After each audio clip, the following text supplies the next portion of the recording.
10. Well, a very good evening, Kenya. It is exactly 9 p.m. East Africa time. Welcome. This is Younib TV News at 1. Tonight, we begin with President William Ruto's meeting with grassroots leaders from Turkana County earlier in the day. Also, we'll be including his submissions on the Social Health Authority. We'll also be giving you a follow-up of the former Bungoma Governor Wycliffe Wangamati's arraignment at the Milimani Law Court. This and many more stories to come after the highlights. My name is Joseph Kamau.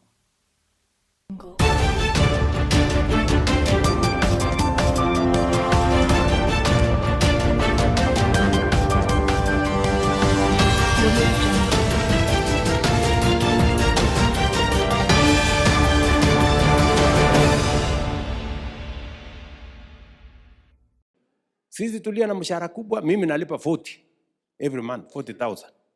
Nilikuwa nalipa 1,000. Because it was not fair.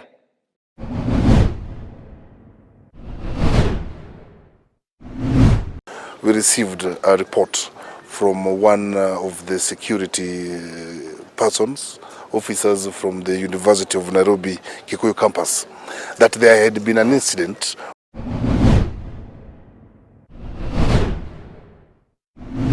The second and third accused, and their bonds have been set at 1 million, and in the alternative a cash bail of 400,000.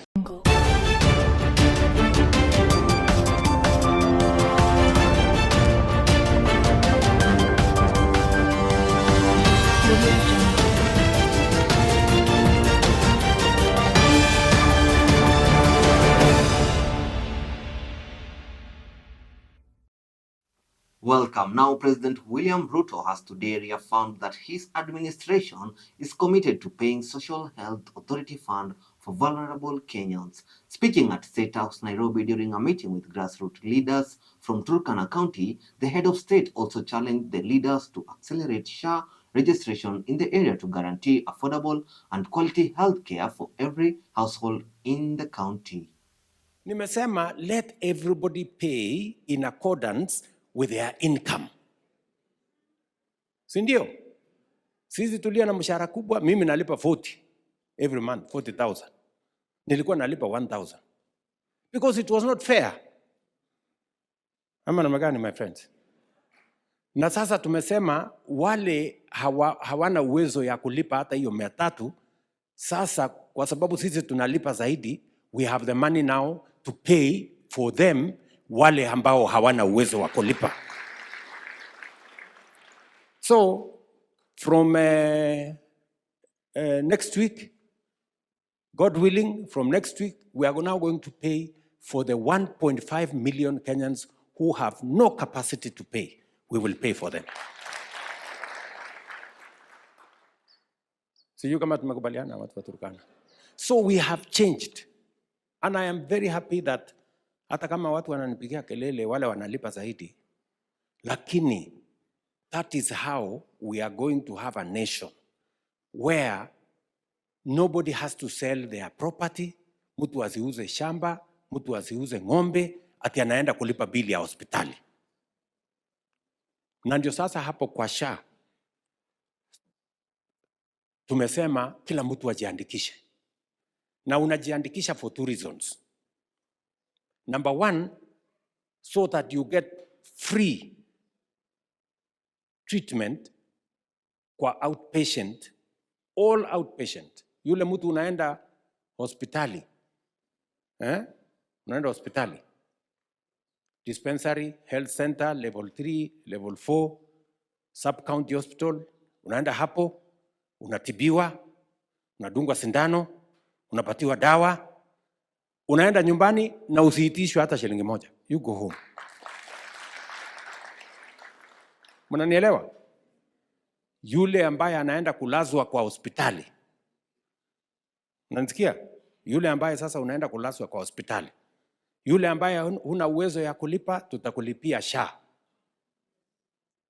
Yule ambaye unaweza kulipa, utalipa kulingana na uwezo yako. Sisi tunalipa 40,000, kuna mwingine atalipa 5,000, kuna mwingine atalipa 1,000, kuna mwingine atalipa mpaka huku chini. Well, it's only 2 weeks and 1.5 million Kenyans will receive the services for free as promised by His Excellency President William Samoei Ruto. Now to other stories, former Bungoma Governor Wycliffe Wangamati has been granted release by the Milimani Anti-Corruption Court on a bond amounting to 5 million Kenyan shillings. He was brought before the court facing allegations of corruption and has been instructed to either pay the bond or a cash bail of 1.5 million shillings. The court has permitted his release under bond conditions while he awaits the mention and resolution of the case, which is set for September 18th. A bond of 5 million, in the alternative a cash bail of 1.5 million. These terms also apply to the accused number 6 and 7. Are we clear? Yes. Okay. So then we have the second and third accused. And their bonds have been set at 1 million and in the alternative a cash bail of 400,000 each. These terms also apply to the fifth accused. The fourth accused is a bond of 10 million, in the alternative a cash bail of 2.5 million. The eighth accused is a bond of 8 million, in the alternative a cash bail of 2 million. And then we have accused 9, 10 and 11 banded together, each of them a bond of 1 million, in the alternative a cash bail of 200. Now, authorities in Kikuyu have apprehended a student from the University of Nairobi who is believed to have fatally stabbed his roommate following a disagreement regarding the use of a bathroom. The deceased, recognized as Brian Wambui, a third-year student, died from what is suspected to be stab wounds. Witnesses report that the conflict between the two roommates arose from issues related to who was responsible for flushing and cleaning the hostel toilets. We received a report from one of the security persons, officers from the University of Nairobi Kikuyu campus, that there had been an incident where one student had stabbed another. The student was rushed to PCA Kikuyu hospital, where later on we learned that the student had passed on. We suspect that the death was caused by the stab injury. So I'm here to confirm that we took up the matter. The police and the DCI and the members of the community worked together. The investigations were carried out. We were able to apprehend the suspect. The suspected murder weapon was secured, and today the suspect has been arraigned to court. We are seeking custodial orders so that we can further the investigations. We are yet to establish the motive of the attack, and once the investigations are complete, we will be recommending charges. The student, both the victim and the suspect are University of Nairobi students, Kikuyu campus.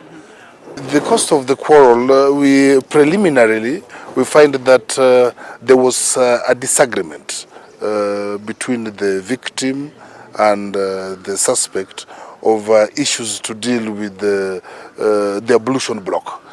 And then the disagreement escalated, and other friends of the deceased joined in, and that is when the suspect maybe dashed to the house to get a weapon to defend himself. But the actual motive, the investigation will reveal, and then we will keep the media posted on what we find out. Let us see how we can be able to de-escalate issues, especially where we stay together as a people, right? I know we have issues with, as a student, we have pressures, exam, and all those other things, but once there is a quarrel, there's a disagreement, which is human to disagree. Let us first of all find ways of de-escalating the issues, and then after de-escalating the issues, reason will prevail. Now we have two futures that have been really shattered. The future of the deceased, and really the future of the suspect, if charged and convicted, it is not something to smile about. Thank you. Well, now on matters health, some pro-government leaders in Ukambani have defended health CS Aden Duale from pressure from their peers who say they are plotting to oust him over the SHA insurance scandal. The politicians, including Mwala's Vincent Musyoka and Senator-elect Tabitha Mutinda, say those calling for Duale's resignation are hypocrites, defending Duale's moves to soften the insurance. They were speaking at a fundraising event for the boda sector in Kitui East. Wewe Duale, tafutana na hii ghost institution yote, hizi hospitali yote ambayo ni ghost, ambao wanajaribu kuclaim pesa ya uongo. Tafuta yote ifungwe, yote shut them down. Na sio kushut down all these beneficiaries. Na wale ambao wanajaribu kutafuta hii pesa kwa njia ya ulaghai, wote wawekwe ndani. The DPP should move fast. It is not enough to close or shut down the institutions or these hospitals or these facilities. You should actually go beyond and prefer, the DPP must prefer charges against these people who are trying to steal money from us. And that is one of the main reasons ambayo tumetoka kwa hii NHIF. Ilikuwa na ukora mingi sana. Na hiyo ukora ikiletwa hapa kwa SHA, jamani, tutafanya namna gani? Hao watu ambao wanasema watataka kutoa Duale kwa sababu hiyo, mimi niwaulize, are you trying to say you are supporting corruption? Are you trying to say kwa sababu you are trying to impeach a person because they are cracking down on illegal facilities that are trying to siphon Kenyans money? Are you trying to say that part of your agenda kwa wananchi wa Kenya ni kwamba utakuwa na support mambo ya corruption? Ya hospitali bandia. Sisi tunataka kumwambia yale yeye na ofisi yake tuko nyuma yake, na ofisi ya DPP ichukue hatua, sio kufunga tu hospitali peke yake. Wenye hizo hospitali tunataka kuwaona wako ndani. Zile pia pesa wamekuwa wamelipwa kihatia, kinyume ya sheria, hizo pesa pia warudishe. Sababu hiyo pesa ni pesa ya jasho ya Mkenya. Si nyinyi mnalipa kodi? Na wakati Daktari William Ruto anapigana na ufisadi, wengine wanamwambia hao mawaziri wako tutawang'atua. Hiyo ni haki kweli? Well, that news from Ukambani region takes us for a break. When we come back, we'll be looking at the NAT and TSC field of a recruitment process.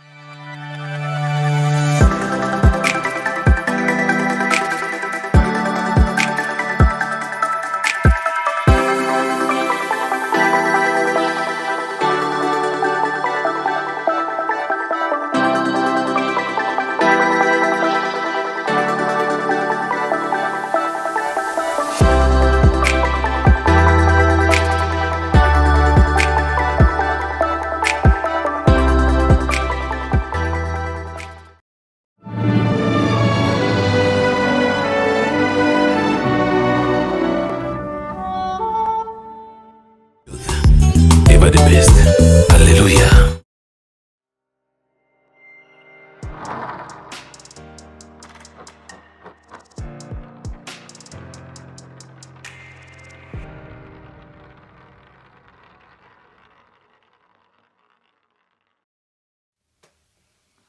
Welcome back. Remember, this is Younib TV News at 9. Now, as promised, the Kenya National Teachers Union NAT has warned the new leadership of the Teachers Service Commission (TSC) to stop using politicians in the recruitment process through political rallies. The association, through its national deputy chairman Malel Lagat, says the use of politicians to recruit teachers has caused many teachers who graduated from universities many years ago to remain unemployed, stressing the need for the recruitment procedures through the TSC to be considered when recruiting teachers. Na kama chama tunasema walimu wapewe nafasi, waajiriwe, kusiwe na ile ubaguzi ambao ilikuwa imetokea ili ya kisiasa. Wanasiasa walikuwa wameingilia kiasi ya kwamba wanaenda wanatoa barua huku alafu wanauza wao wenyewe. Hiyo ndio hatutaki. Wakati huu tumeambia Teacher Service Commission we have a new CEO anaitwa Evelyn Mitei, ya kwamba kusiwe na mambo kama hayo. We are only talking about the issues of hardship allowances for our teachers. That one should not be touched by the Teacher Service Commission. And so far we thank the Teacher Service Commission and the government for having complied to that. But as the NAT Executive Secretary Olkejuado, I still want to reinstate that the hard to staff areas that were earlier on reviewed by TSC should also be reinstated back and affirmative action implemented fully in Kajiado. Now let's start with county news, and we start in Embu County, where about 200 pupils in Mbeere South and Mwea sub-counties have received food aid from the government to help pupils cope with the effects of the prolonged drought. The distribution, overseen by PS Cabinet Secretary Geoffrey Ruku, included 2,800 bags of rice and beans, with Minister Ruku saying the move was aimed at ensuring that no child drops out of school due to hunger, and explained that the school feeding program is a long-term investment in national development.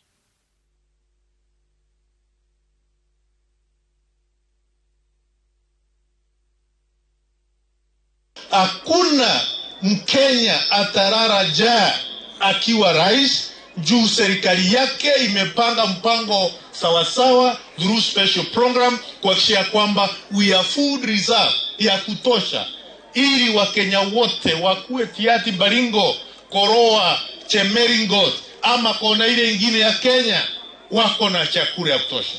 Kwa hivyo sio mbali na kona zile zingine, mpaka hapa Mbeere South rais anahakikisha ya kwamba watoto wazazi wako na chakula kwa nini ya kutosha. Tumepewa mangunia ya chakula ikiwa imejaa vile hizi zimejaa 2,800.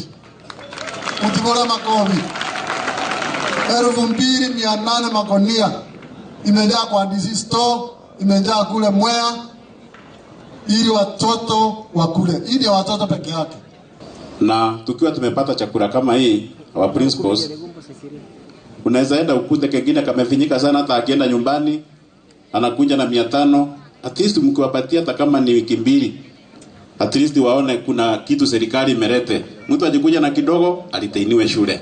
Na sisemi mnafanya kitu kibaya, mnafanya mambo mazuri sana, sababu hawezi kaa shule bila kukula. Lakini kwa sababu tumeletewa kidogo, at least mtu ajikuja na ngiri moja mbili, apewe tu 1 week, then yaambiwe ende hizo zingine. At least tuone serikali. Well, now let's head to Kwale County, where property worth millions of shillings have been destroyed after a fire gutted 5 guest houses in Diani. The fire is believed to have started at a place selling the popular coconut liquor, mange, and spread rapidly due to strong winds. Those affected say the disaster is a major blow to the tourism industry as the end of year season approaches.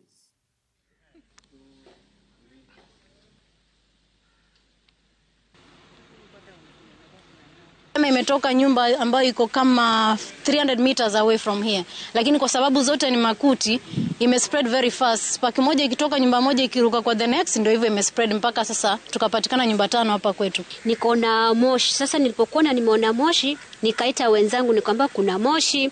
Sasa wale wenzangu walipotoka, tukatoka nje ya gate tukaenda kuangalia, tukaona jirani kweli moshi uko juu, ndo sasa tukaona moto unaendelea kwa nyumba unapelekwa na upepo. We had obviously several bookings already for the end of the year, particularly for the festive season, which is for us representing a very high income, where we can do like 25% of our yearly income just during that period. So we will have to cancel obviously all the bookings and we will lose this money. Kitu ambacho nilikuwa naomba kwa serikali ya county, hii firefighter wakuwe tu karibu hapa maeneo ya hizo hotels, kusudi moto ukitokea kama hivi ikuwe ni haraka kufika. It was a villa that we are using also for business purposes, and right now ni wakati wageni wanafaa waingie sasa kuja wakodeshe, na tulikuwa na watu wanakuja, lakini sasa saizi tunashindwa vile itakuwa. Well, with the IEBC set to begin the voter registration exercise from September 29th, leaders from pastoralist areas have challenged the community to come forward and register when the exercise begins. Traditionally, pastoralist communities have been seen to record low turnout whenever there is a voter registration exercise, a situation that is linked to the issue of constant migration. Na PS Umi, nyinyi ambao mko na kwa nchi kafu, I need you to maybe do a committee ya kuhakikisha ya kwamba resources are mobilized, sisi tuweze kupata kitu inaitwa kipande, so that we can also be that tyranny of numbers. We have known and we have seen even resource distribution wise, resources are actually distributed based on the numbers, the voters. So it is a call to action, especially for our community, especially those who are far-flung areas, to come up and turn up in large numbers to do registration, voter registration. Ruto akimaliza term yake 2032, bas mtu wa nchi kavu, mtu ambaye amekuwa amebaguliwa ndio atakuwa nini? Rais. Only 50% registered, and that is why some people think that we are few. It's because our people have taken registration for granted. I want to lead that exercise with a lot of energy to make sure that our people will register in very, very large numbers. Well, and that brings us to the end of our 9 p.m. bulletin. Thank you for staying with us. We'll continue to keep you updated on all the major stories as they develop both here at home and around the world. I am Joseph Kamau. This is Younib TV. Have yourself a peaceful night.